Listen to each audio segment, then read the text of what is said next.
guys, welcome into Overtime on Nittany Game Week. I'm Todd Sadowski alongside of Jay Paterno and Tom Bradley, former Nittany Lions coaches. All right, so the way we set up the show, Nittany Game Week, right, is to go through a coach's week. That's what the concept is all about. So let's review the game that we just saw with Illinois. Not a thing of beauty, doesn't matter, because the end result is a victory, and somewhat of a convincing victory, because they really won the turnover battle, guys. I mean, when it's 5-zip, you know the end result's going to be a W. So I guess initial thoughts, and I'm going to go to Tom first, because when you create that many turnovers, man, the defense really saved the day. They were lights out. Right? Yeah. They were lights. When you get 5-0, you better win the game. Yeah, no doubt about it. And the way they did, too. Yes, exactly the way they did it. Big plays. I mean, that's what wins games. First two come from the linebackers, which they don't always come from the linebackers. Dom DeLuca busts it loose. Kobe King is right there to scoop it up, and then Abdul Carter. So do you love it when the linebackers create the TOs? I love it when anybody creates a TO. Who cares? He's not picky. I'm not picky. Everybody saw that win Saturday. Well, that was an ugly win. There's no ugly wins. They're all you take them any way you can get them. Yep. I was kind of sitting at home watching the game going, the quarterback in Illinois knows they're wearing dark uniforms this week, correct? Like they're wearing blue. Because two of those throws, I mean, he just put it right in their chest. Yeah. But, coverage was good, and is it an ugly win when you win by 17 because you got 5 turnovers? No, it's, at the end of the day, now the thing that would be concerning is when you look at the offensive side of the ball, they generated 10 points without turnovers the whole game against a defense that had been struggling. Those are just some of the little things, and you're being nitpicky. You won a Big Ten game on the road. I want to ask you guys both about something. The scripted plays, 20, 30, however many somebody scripts it out. Because Illinois came out, and you knew they had a script, and they looked good. But after that, once that initial script is gone, Penn State took complete control defensively. Does that happen often when a team game plans you all week long? They have an initial first drive, maybe first 2 drives that are successful, and then after that, it's kind of like, all right, now it's adjustment time or, talent, and the scheme takes over. It depends. Sometimes the script, you stop them, you get them out of the script real quick because of the way the situation in the game's going. You get them off the script, and if you can do that, good for you. But in the long range of things, I think that a lot of guys, and Jay's better to ask this question because he's an offense guy, how many plays you script and what makes you get off the script depending on what's going on in the game at the time. Well, usually, most people are in that 10-play range because if you script 20 plays, you're already into the mid-second quarter by then. If you're just trying to so what a lot of people try and do is find out how are they going to line up against this. If we put this guy here, and then they adjust. Now, defenses adjust too. They know you're trying to figure things out too. So Joe used to always say, get the chalk last. And so, in the back and forth of a game, if you can adjust to anticipate the adjustments and you essentially have the chalk last, you win. All right, let's move to the whiteout. Now we got Iowa, and we're in that stretch of 3 Big Ten West opponents in a row, Illinois, Iowa, and then Northwestern. This is the home game against the West team, and it just happens to be at night with the whiteout. The intimidating atmosphere, who wants to take this one first? Because for anybody coming in there, it's not easy. Now, Cade McNamara's got a little bit of experience with Michigan, a whiteout situation. How difficult is it for somebody to come into the building? Well, it's loud. If you haven't been there, it does not matter. When I talked to the NBC guys before they did the game a couple of weeks ago, I said, you guys don't know how loud this stadium gets at night. And they were like, you weren't kidding. But even for the TV production with their headsets, they got to communicate. So I think it's difficult to get some of the communication you can do. I think the biggest mistake people make when they come into Penn State for a whiteout game is we'll check some things at the line. We'll do this. You get in your script, get early, try and get a lead, but don't do a lot of things at the line of scrimmage because the fans at Penn State are very, very football savvy. If they see a quarterback walking around trying to communicate, our students jump all over that. If you lose the toss and they're kicking to you, start in the other end. Don't start in the student section. There's certain little things. Do not go to the student section. There's certain things you got to know to do, yeah. And Kirk Ferentz has been there. He's won a whiteout game, unfortunately. So he's going to be aware of it. They'll prep for it, but And the other thing with the whiteout game too, if you're the opposing team coming in, and you get off to a good start, the whiteout's over. Yeah. Because now you've silenced the crowd and taken them out of the game. So the best way to do that is just come out and play good football. But you have to have your communication. And it's both ways too. It's just not them. It's your defense and offense got to be on the same page. But defensively, you've got to make sure your signals are good and they're not easily read by the opponent when you're doing it because, you're making hand signals and different gestures. Well, they're up in the top, they're watching. They're going to tell the quarterback, hey, when the safety does this, they're playing this. So you got to, you got to have a little trickery in you. That's the point a lot of people don't realize. When you're on defense at Penn State at home in a whiteout, your communication becomes very difficult if you're checking things to the line. Tom makes a great point. Sure, that makes sense. And the student section used to be in a different spot. I mean, they moved them to the end zone. It's really kind of changed that game a little bit too, because really 2 of the quarters, I mean, you're going right into it. Well, that was done. They used to go from about the 25 to the halfway, and they did a sound study. Guido was involved in that, and they moved them all the way around. They realized that sound would go that way and bounce back. So there's some method to the madness. No doubt about it. And one other thing, you got to bring it up when you talk about signals is even that week, you've got to be ready to have a lot of times sometimes you can just yell in the signal to the corner who gets it to the guy. Well, you can't do it. So now a lot of your defenses, you better have 2 or 3 ready available because they're upstairs watching you, and they know who the signal guy is. They know it's me.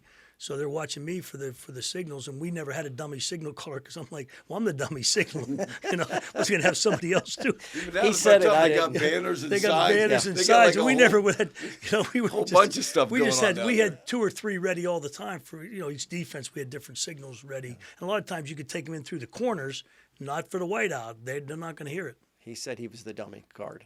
Well, you jumped said all it. over No, that. You could not wait. We probably could. We would have, but so we'll go from there. All right. Look, let's talk about the schedule because this is obviously you want to go one game at a time, that kind of thing. But we have the luxury of being able to look at how the whole schedule plays out. We kind of we brought it up a little bit last week, but it's ideal. I mean, it's absolutely ideal what's coming down the road. You have got, as we mentioned, those Big Ten West opponents, the toughest one at home in a whiteout versus Iowa. Then at Northwestern, which everyone knows has been a bit of a mess. And then you got a bye week to get healthy. Then you got UMass, bye week to get healthy. I hate to say that, but you can rest some guys if you have to. They're going to come out and give you a game effort, all leading up to that game in Columbus to get the guys ready that you need to get ready to. And then Michigan later on as you continue to try to get stronger with the season. So I don't want to get too far ahead, but when you look at it, it really lines up nicely for them to do what they're trying to accomplish. You see, we don't have to stick to the 1-0 stuff. We can be 12-0 all we want, so because we don't have to worry about it. But I think you're exactly right. The Big Ten is down. This past weekend went 2-5 against Power 5 opponents. When you look at the quarterbacks in the Big Ten, who's that first-round pick guy that they've had in years past? You don't really see one. Allard may be one in a year or two. I don't know. We'll see as that goes. But you look at the Pac-12 right now. I mean, there are 5 quarterbacks in the Pac-12 that they're in the Big Ten. They're the first team all Big Ten quarterbacks. So there's a lot of things that are in play.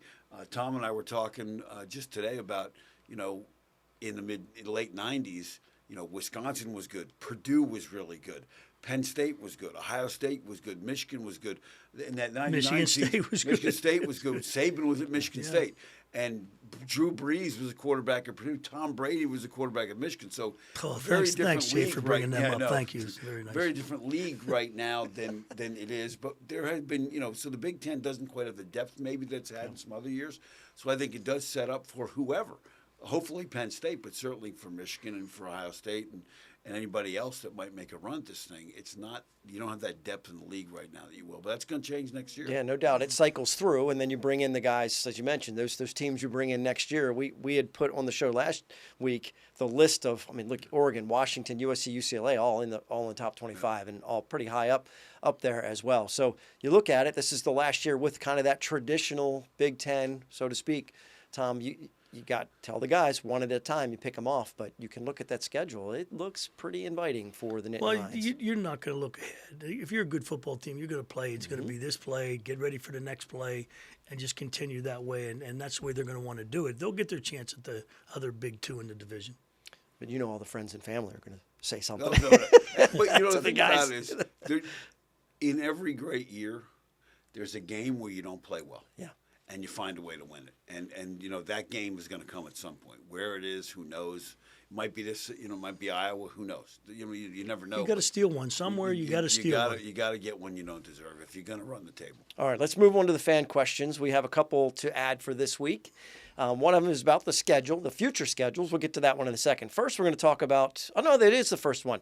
When is next year's schedule coming out? And poor Pat Kraft. I mean, he thought he had a schedule, but, you know, a couple other teams coming in, so they had to throw that to the scrap heap and then get another one. Todd. With the new teams coming in, which road trip would you most likely to see Penn State make? These are the non-con games already scheduled next year at West Virginia. I mean, I think that one jumps off the page. Morgantown, Bowling Green, Kent State at home, then Nevada, Villanova at home, 2025. So they got to find another opponent for 2025. Note, USC was scheduled to come to PSU in 2024.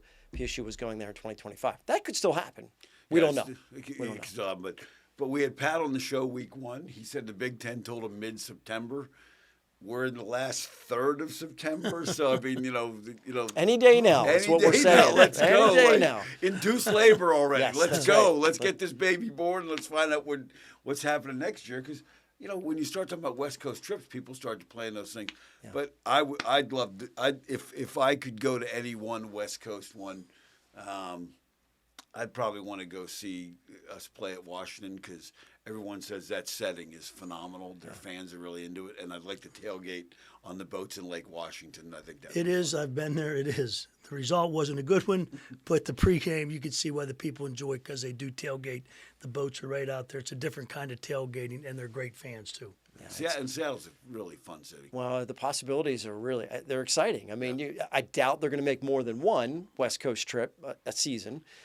So they may spread this out. So get ready as we roll through. But yeah, I think any of them would be cool. And I know you coached at UCLA. Well, I thought about you too. Yeah. Let me know because if you go to West Coast, you might want to do one of those LA swings because I got some friends that can get you on some good golf courses. Now that changes your opinion. Yeah, right. Now all of a sudden. By the way, speaking of that schedule, I just happened to look at this. This is 1964. Penn State opened with Navy and then played at UCLA and played Oregon, back to back. So who knows? Might be back. Both on the road? No, one was UCLA was at UCLA and Oregon came to Penn State. Yeah. But so I think there's going to be future. There should be probably one West Coast trip a year for a little bit at least. So there you have it. That was from who was that from? Anthony? No, this one's from Anthony. That was from Linda.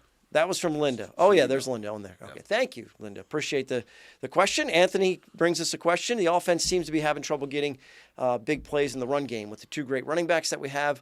Why is that? This is something Coach Franklin's talked about. Nick Singleton, Katron Allen, all of them are aware. They haven't had enough explosive plays. Illinois stuffed the box a little bit. They had also tackled fairly well. I think we look at that Delaware game, and we came out of that one saying, probably should have had an explosive play or two out of that particular one. It doesn't mean the run game hasn't been effective. Wasn't great against Illinois. Got the job done.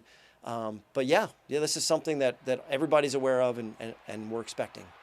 Yeah, I mean, for as much as coordinators these days on offense talk about the explosive plays, and with the ability of those two running backs, it's been a little bit of a mystery. But I think what's happened is that, the interior of the offensive line, Illinois' guys were dominant. I mean, that Newton, the law firm of Newton and Randolph that we talked about in the show last week, they showed up and they made their case.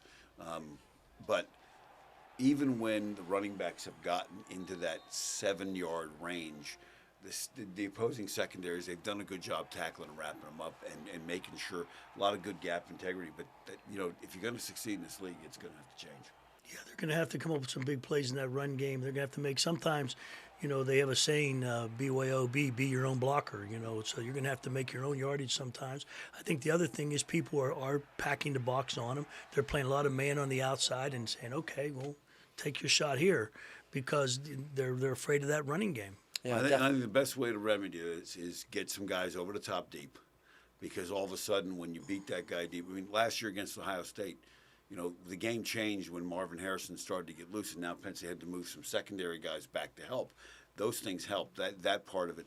And not having a running quarterback is a big part of that because you don't have that threat of that guy running. So we can play man, they can play man-to-man on the outside, put guys up front, and stop those two guys. Yeah, I like what they did with the versatility, though. When they weren't running the ball, they did get him involved in the passing game. So you may see big plays from Nick Singleton and Katron Allen in the passing game before you see it in the run game, and that will help loosen things up for him probably as well. And you said Well, be your own blocker. Katron ran over a guy to get in the end zone. But this past week. Jay makes a great point with the running quarterback. You're as a defensive coach. Now, if I start playing a lot of man, I don't have 11 eyes on the ball, and he breaks it. Now it's another. Yeah. So it's pick your poison. You know what you want to do. So we call this overtime, but this week it also happens to be story time. So Jay, we're going to cue him up. We'll set it up on the tee for him to take it. And we this need to dim the lights. This is the Ballad of the Whiteout. This was one of your signature scripts so 2 that you years did. ago, I was asked to come speak to the students in Nittanyville. And I scribbled this down like I was going to read to my kids the night before Christmas. So I scribbled it down, edited it a little bit, and hopefully it's not too bad. But anyway. So here we go. We just need music. Do we need music? I might add music later. Add some music later. Give us some. I need a pipe and a bourbon and whatever. Okay, so here we go. This is the Ballad of the Whiteout. Listen up, children, to the ghosts of the past, to tell you a story of tradition that lasts. In the next few stanzas in the history I'll share the tale of the whiteout that fills autumn's air. The blizzard first burst forth in the fall of '04, but it was a year later when the world first heard our roar. That season, the Lions of 2005 led an avalanche that buried the Buckeyes alive. From Sunday to Saturday, our students camped out. Of their commitment to winning, there could be no doubt. From the peak of Mount Nittany, one could sense a revival, and a Valley Electric for kickoff's arrival. The stadium met our foe with a roar, a sound so mighty it was heard shore to shore. That night our students showed one and all that they could be a part of our opponent's downfall. The coaches were ready, the players prepared. That the world doubted us, no one despaired. In every phase of the game, our Nittany 11 served hell to our foes, and to our fans gave heaven. The offense played with speed and with power, and played with fire for the ball game's full hour. We protected the football and scored just enough to secure the game's victory, being rugged and tough. The Lion defense blitzed and disrupted until a final sack and fumble erupted. The win was secure and the Lions had won. The Buckeyes left Happy Valley so glum. And so the whiteout endures across years, and every student must hold it so dear, and uphold the legacy across the ages of a roar to destroy all decibel gauges. So if you are among the Penn State faithful, each autumn think back and be sure to be grateful that we're part of the greatest show in all sports that leaves teams bewildered and all out of sorts. So this Saturday night when our foe has the ball, scream for the defense, scream one and all. Make it so loud they can't hear themselves think. Our avalanche of noise breaks their team's links. Bring your emotion and offer your passion. Be sure to wear white because it is our fashion. Your heart and your soul are your sword and your shield, and let our foes know that we will not yield. The ghosts of the past will look down full of pride. The foundations they set will forever abide. So make the earth shake with the force you will render. Hurl storms from the sky, make our enemies surrender. Do this on Saturday and all will be right. And when that final gun sounds, late in the night, all of us will proclaim though the time may be late, victory is ours because we are Penn State. There you have it. I can't add anything to that, Tom. Well, I Just can leave cookies because and milk out for me. the first whiteout, the hardest thing was I couldn't even talk to the players. It was so loud. They couldn't even hear you when you're trying to talk to them. You know, it was that loud. And I remember the fumble because it seemed like forever that the ball laid there till Paxton fell on it. It was just late. And Paxton, the guy with the shortest arms in the team, was crawling to the ball like and anybody but him. Yeah, I'm going, get the ball.